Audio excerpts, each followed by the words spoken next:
La paix soit avec vous. Dimanche passé, nous avons vu comment Jésus déployait son programme avec des guérisons.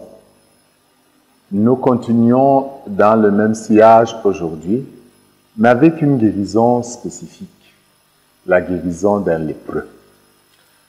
Au temps de Jésus, la relation avec les maladies de la peau, les maladies évolutives de la peau comme la lèpre, était encore codifiée par ce que le livre du Lévitique avait dit.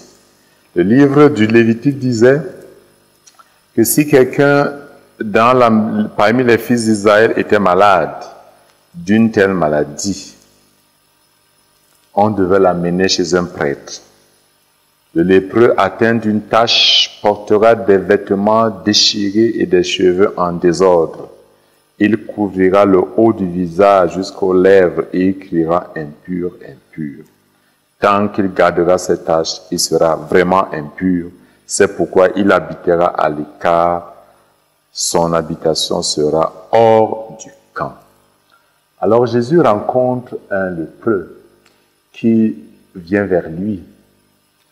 Les deux n'obéissent pas, il faut d'abord le reconnaître, à la prescription rigide et claire de s'éviter aussi bien le lépreux qui vient vers Jésus que Jésus qui tend sa main pour toucher le lépreux. Les deux désobéissent à cette loi. Et c'est simple parce que cette loi n'est pas libératrice pour l'homme. Et Jésus qui est venu avec pour mission spécifique de libérer l'homme ne peut pas ne pas étendre la main pour le toucher. Mais quand il le touche en exprimant sa puissance, je le veux, sois purifié, il envoie vers le prêtre. Attention, ne dis rien à personne, mais va te montrer au prêtre et donne pour ta prescription ce que Moïse a prescrit dans la loi. Cela sera pour les gens un témoignage. Jésus voudrait que les lépreux entrent de nouveau dans la société par l'acte que le prêtre, qui seul est habilité à reconnaître la guérison, pose. Donc, d'un côté, Jésus recuse une loi qui n'est pas libératrice, mais obéit une autre qui est libératrice, parce que ce qui est important pour lui, comme nous allons le découvrir tout à l'heure encore, c'est la charité. C'est ce qui libère l'homme. Première chose que je voudrais vous suggérer, nous sommes en face d'une hiérarchie des valeurs. Nous n'oublions jamais, ayons aussi une hiérarchie des valeurs. Et oublions cette approche qui régnait en Israël, qui donnait de croire que le corps bien portant ou malade était l'expression de l'état de la relation de l'âme avec Dieu. On peut avoir un corps marqué par la maîtrise, être dans une relation de communion avec Dieu. Ne jugeons pas l'extérieur, mais allons au cœur comme le Christ lui-même. Deuxièmement, approchons-nous nous aussi du Seigneur en ce jour, avec la même attitude d'humilité et de confiance comme les lépreux. Humilité pour pouvoir nous prosterner devant Jésus en nous approchant de lui, en disant « Seigneur, si tu veux, tu peux me guérir ». Mais aussi foi, parce qu'on ne se prosterne que devant Dieu. Et donc le lépreux a certainement eu cette intuition intérieure de voir en Jésus le Messie libérateur. Quand nous allons tendre la main pour recevoir le corps du Christ, soyons habités par cette même foi qui habitait le lépreux ce jour. Seigneur, si tu veux, tu peux me libérer. Et recevant le corps du Christ, laissons-nous habiter par cette puissance libératrice. Ça me rappelle cette femme hémorroïde qui tendait la main pour toucher le vêtement de Jésus et qui dit, si je le touche, ne fût-ce que son vêtement, je serai guéri. Touchant le corps du Christ, même à distance en le contemplant, laissons-nous guérir par sa puissance, par son amour. Mais disons un mot par rapport à une manière d'être guéri que nous propose Saint Paul.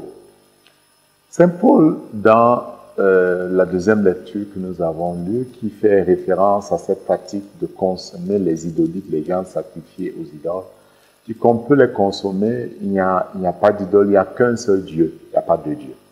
Mais alors, si tout m'est permis, tout n'édifie pas, tout ne construit pas.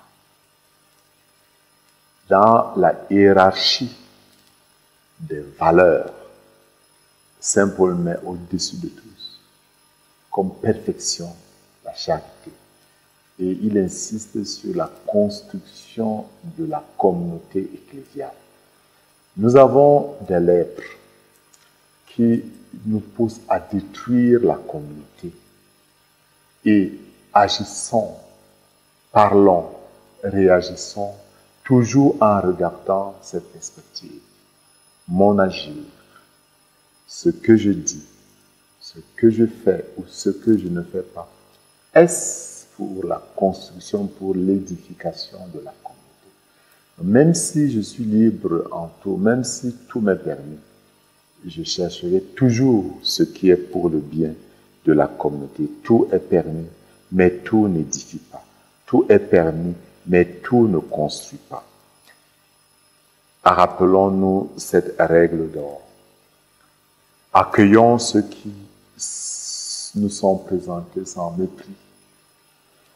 Adaptons-nous dans notre société sans nous renier. Laissons Jésus continuer à nous guérir en nous approchant de lui.